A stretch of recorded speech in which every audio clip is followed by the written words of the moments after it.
The Caligula Murders, Part 21.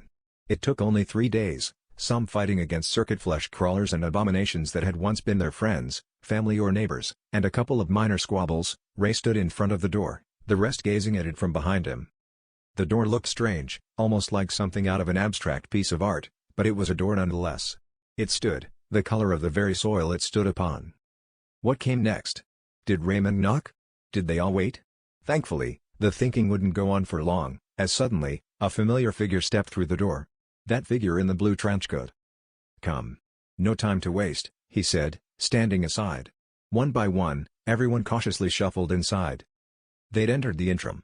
That location between dimensions which acted as a many-faceted crossroads to get to said dimensions. Doors of all shapes, sizes and angles were everywhere, paths leading to them crisscrossing this way and that. In the blackness of the spaces proper, indescribable eyes, teeth and figures writhed about, wailing almost musically. It was chilling, indeed. Ray encouraged everyone to just focus ahead and push forward. And so they did. The figure in the trenchcoat led them to one of those other doors. This one in particular looked like a door to an old medieval dungeon. Ominous, but misunderstood. He opened the door. It opened to a serenely quiet meadow with occasional cabins littering the landscape. The cabins, even from afar, looked almost lavish. Similar to the Intrum, multiple paths led to each cabin.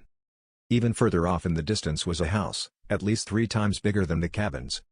Everyone had so many questions to ask, even Raymond and Brody, who up until this point, had just been glumly trekking along, up until they found the door in the woods. But now, he was firmly at Ray's side yet again, as if brought back to full life. "This way," the trench-coated man said, heading along the middle path to one of the cabins. Ray decided now would probably be the time to ask some questions. He trotted up beside the man. "So, do you got a name?" Ray asked. "Yes. You may call me Belvedere," he answered, giving a slight tip of his hat. "Pleasure, Belvedere," Ray answered, thinking for a moment. "Where exactly are we anyway?" "Remote location somewhere in Indiana. That's all I can say," Belvedere responded. "But, I'm here to help all of you. Your particular dimension is essentially doomed," he said. "How so?" Now Brody was strolling beside Belvedere's other side. "I'll fill all of you in when we reach our destination. All in due time," Belvedere answered.